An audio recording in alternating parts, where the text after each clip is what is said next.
Everybody get up, no need to cram now. We got a real jam going down, going down, going down, going down, going down, going down. Welcome to the IntelliJAMS. All right, we are back to Jam. Today we've got one of our partners joining with us. I'm super excited. We've got Joe Phelan, who is the growth strategist at VAAN.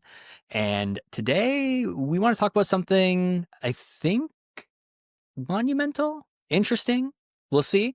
Most of the time when people are thinking about testing, it's more about like optimization, small tweaks, that sort of thing. I think testing kind of gets grouped into this like CRO category, but testing is more than just CRO. You can test some like big meaty ideas, and that's what we want to talk about today. Joe has a test where we're actually using an A/B test to validate brand positioning. So Joe, welcome to the show. Let's talk testing for big ideas. Yeah, let's do it. Alex, thank you so much for having me. I'm obviously, as a growth strategist, super into A/B testing and love the platform. So we're going to go through like step one to ultimate launch and success, basically, of a brand repositioning. So I'm going to talk about a client of ours, Caldera Labs. And they were on our optimization retainer track, which means that on a quarterly basis, right, I'm looking over their heat maps and their click data, and we're running tests all the time, whether that be on their main site or on landing pages. And while they were on retainer, they wanted to ultimately do a full site redesign. So we took that opportunity to optimize into that redesign, right? Like, when you are usually starting a website redesign or even a bigger idea of like a brand repositioning, you have hunches of what you want to do, and how to validate those ideas is usually tricky. So I want to go through at least how we validated one particular positioning point with Caldera. First, I want to, I guess, tell you a little bit of what they were thinking of doing, which is they were very catered towards natural benefits and natural ingredients, which is still the case. Like the product hasn't changed, but they wanted to highlight a lot of the science behind the product. And that being said, a lot of our copy was going to be changed to certain buzzwords and words that we felt were powerful and would really move the needle for the ultimate user of it and build trust in the product. But we really just didn't want to go off a hunch, right? So What I'm going to show you is I'm going to go right through the actual heat map that we used. So let me share my screen here. Cool. So while you're doing that, to tee this up, so hey, we have this product, or we have this brand. It's about natural ingredients. We have a hunch that if we lean more into the science behind it, then we think that is going to be of benefit to sales. It's going to be more appealing to our customers. So, hey, we're going to take a look at things. We're going to start testing to figure out, does that science-backed positioning work better than what already existed? Absolutely. So you can already see it. This is a skincare brand for men, usually 35 to 65. A lot of products really in the niche of like anti-aging, for instance. So we see like right now, the main copy is, I think, what I would call like a vanity type of copy versus a scientific one. Scientific copy may be here like scientifically proven or like backed by science, something like that. But what I wanted to do is, this is one of their top performing landing pages. And this actually converts very, very well. There's a lot of things that we can take from this specific landing page, but in this instance, I'm looking for positions to place my scientific copy. And what I want to do is find the highest impact areas. So right here, the number one clicked element is actually the cookie banner, which is going to be across anyone who is monitoring and basically accepting cookies. But the second element is going to be this CTA. This CTA, at the time of testing, you add these up, it's over 13% of the overall clicks on this. And what do we see right before we make that click is this messaging that's really sums up the positioning of the brand at this current point in time, meaning this is before the redesign in July. And so we found that and really identified our area of impact to where, let's see if we do the copy above that, what kind of impact that has on the overall Yep. conversion, click through, et cetera. So that's our strategic opportunity, right? Is because of the high visibility of this particular segment, this particular element within this landing page, we can then see how our language affects the ultimate efficacy of this landing page. So, and you can, you can I was just gonna say, chime so in like here. the idea here is, hey, we want to test new language. Where are we going to test it? Look for somewhere that is high traffic. So this is a landing page that's getting a lot of traffic, but also high impact. This is one that is high converting, is generating a lot of sales. Okay, where on this page is that conversion point happening? Like, where is someone deciding to buy? Okay, let's use this as the canvas for testing this positioning. Yeah. This CTA for context is actually an anchor link that goes to the actual product, in which is, this is the decision they make before seeing their product offerings and ultimately making their buying decision. So at first thought, and I know this is across websites in general, people don't necessarily focus on copy as much as maybe, or it may be more powerful basically than you think. But this is the ultimate. Here's the control right here. So like I said before, is transparency, sustainability, excellence, really natural based ingredients, natural type of benefits or unique selling propositions. This was just one of the proposed copy changes. We did a whole bunch of these, even playing around with different ways of how to ultimately display this, like our bullet points, our checkpoints, are all these things the most effective way to get this across. You'll see here, proven proprietary technology, things like 25% thicker skin, 20 times more active penetration, award-winning, dermatologist vetted, really all of these science-y trust builders. That was ultimately going to go throughout the whole site, right? These were going to be throughout every section of the website. And then what we decided to do, this test was 80-20. So just keeping it low risk. If it did not have a super measurable impact, we would have ramped up over time so that we could get statistical significance. But the fact that this is obviously such a high converting impact area, we don't want to go right out 50-50 or anything like that.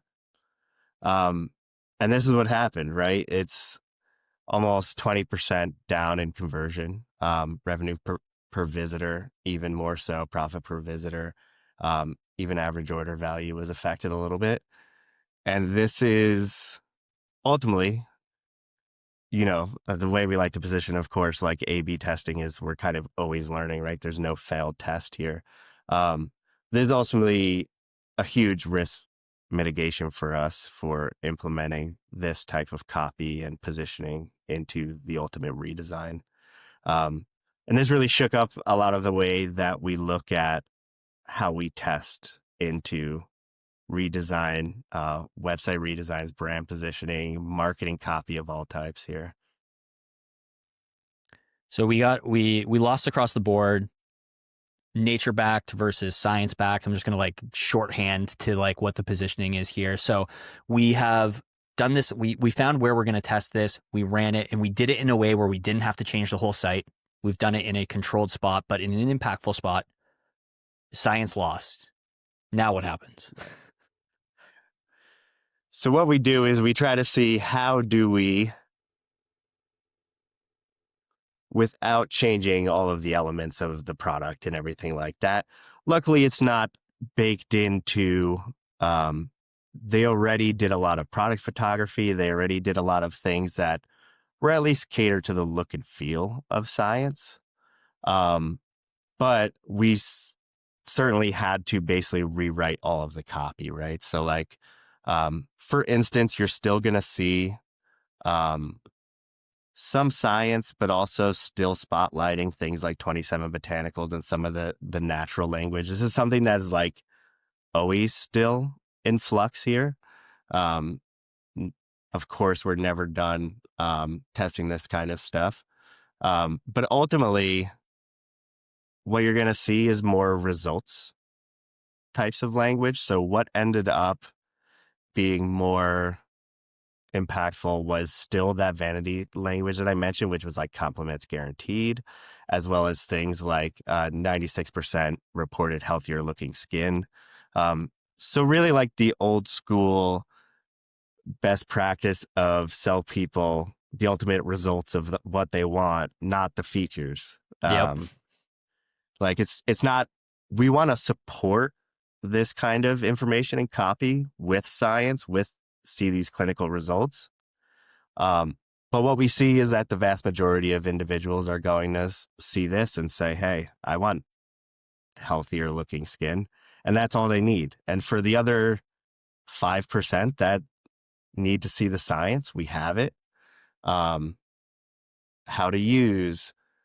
And then we get a little bit deeper into the ingredients and ultimately into the science.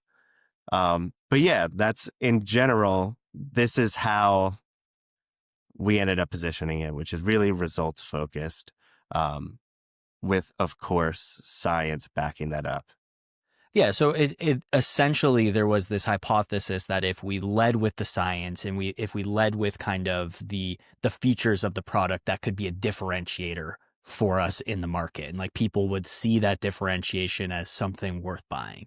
From the tests, we've discovered that that's not necessarily true, or maybe it's true, but we don't lead with it. Like we're going to lead with look better, feel better, natural. Those are the things that are going to draw people in. And then we use these like we sprinkle science around here as like a differentiation for someone who is going to make a more involved decision. Click through to a clinical result, get to the bottom of the page to see some of that stuff. But in terms of like what we're hooking with, what we're holding with, and what we're ultimately hoping to convert with, we're going more with the language that was already there. So in this case, the hypothesis did not turn out to be the better situation. It was actually what existed. Hey, let's take that and we're going to do the redesign. We're going to change copy, but we're going to keep going through the lens of what it was rather than this new idea. Yeah, and we took the existing copy and we still repositioned. Like you could see the former look and feel was this natural coloration, right? So we were the light theme with green coloration. Um, the look and feel is completely different. It is still very much a brand refresh in every single sense of the word, but it isn't leading with words like biomimetics or exosomes or these higher level concepts that we thought that maybe we would lead with. So when you learn this, and like obviously you just showed the before and after, like it looks completely different. Removing those types of words, like where did this mostly propagate through? Was it product descriptions? Was it landing page titles and headlines? Like where did most of kind of the learnings from this end up? Yeah, so really and we are still testing all of these. So there's pretty much hero tests going on constantly. And the Caldera team is really great at testing into ideas. But we really see it everywhere. That's not, I wish I could be more specific, but when we do mention science, it is pretty straightforward and pretty general. In this slide, for example, we did test actually the order of these, and it's interesting. We're testing to see if nature beats science results, etc. Um, but you're going to see right now it's nature. But really everything, this just transforms the way we talk about the product, right? And that goes throughout every PDP. It goes throughout every section. Um, Luckily we still get an area to write, say, our proprietary trademarked ingredients. We get to say biomimetics and biotechnology. It's just not on the homepage hero. So that's kind of the difference. Yeah. Okay. So had a positioning idea, didn't work. We kept the same positioning. We're seeing how that's kind of propagated across the site. What what's going on now? Like, is there anything that's on your mind from like a testing standpoint that is ongoing or kind of like up next for you? Like what's on your mind in terms of making this the best experience it can possibly be?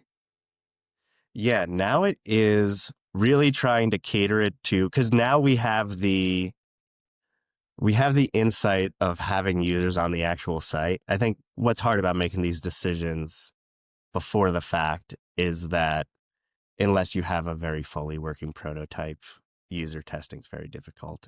Yep. And it's not very common to have a fully perfectly working prototype that you can user test months in advance of launching something. So now we have actual users on the site. Okay, this is a different demographic than some of our other clients. How do they behave on this particular site? So um, part of what I'm looking at is just overall performance in UI UX with elements like header elements. Um, so really, let's call it's a slightly older demographic than, say, some other brands like Rode, who have a mostly social driven, younger audience. These may be older men who may be less technologically advanced. Does that mean my hamburger menu on mobile needs to be 55 by 55 pixels at all times? Um, these are the specific things we're trying to figure out, which is usually relying on click data and tap data on mobile and try to figure out where people are dead clicking as well as where people are doing quick backs. So, um, are people getting to the product? Are people able to click on the elements that they think that they're able to click on? And are people ultimately finding what they want and are able to browse the products basically correctly and effectively? Gotcha. And this is, I love this because, like I said, like for me, something we talk about in IntelliJAMS all the time is like, hey, testing isn't the same. Like there's CRO, like, hey, I can find conversion rate optimizations. I can find these small changes. And like people should absolutely be doing those. Like you can find those kind of like constantly ongoing. And then you're going to have these kind of like bigger business decisions that you want to de-risk, right? Like I don't want to just like go do it or like up his like positioning or a rebrand or pricing strategy or like, hey, I'm launching a new product. What should it be priced at? Like I think there's this like concept of like, oh, like we'll just launch it and we'll see. But actually there's ways to figure things out ahead of time. And I think this is a fantastic example of that. Um, before we kind of like wrap on this, Joe, is there anything like for people listening, is there any tests that you've been kind of like running? Because like you have the luxury of kind of like going across a few brands. Any tests that you've been running that have been like really impactful or like, hey, anyone listening, like you should definitely try this because like there might be a way to eke out additional profit here, additional AOV, better conversion, like anything where people should be, in your opinion, paying more attention to?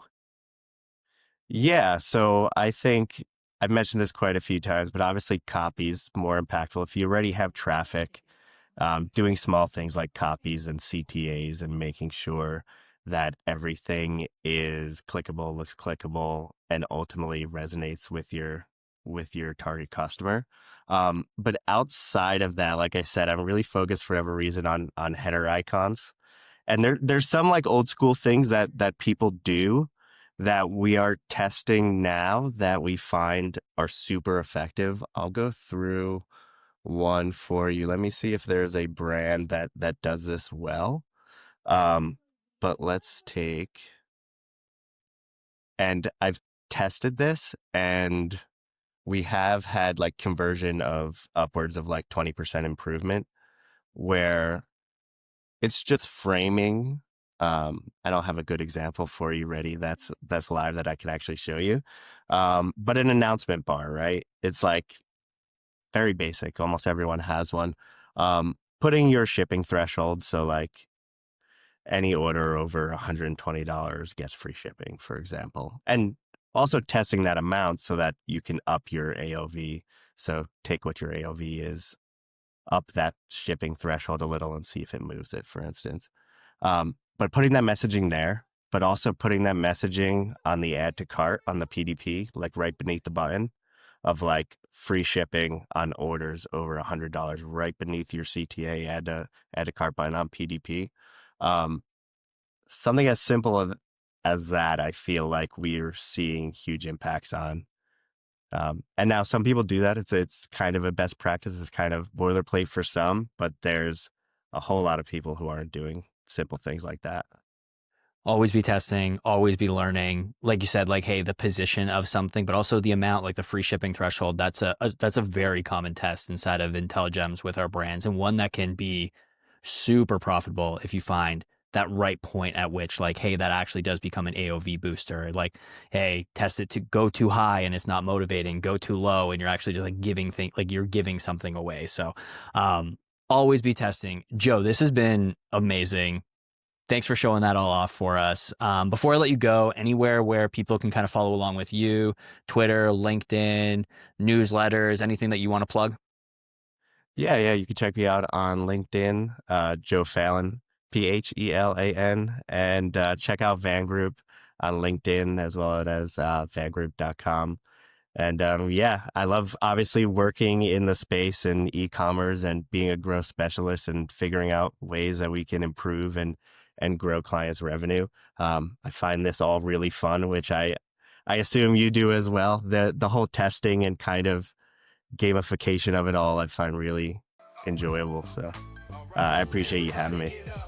Thanks for joining us, man. And we'll get all of Joe's socials as well as VAAN's socials into the show notes if you guys want to check it out. Joe, thanks for coming on. Thank you very much.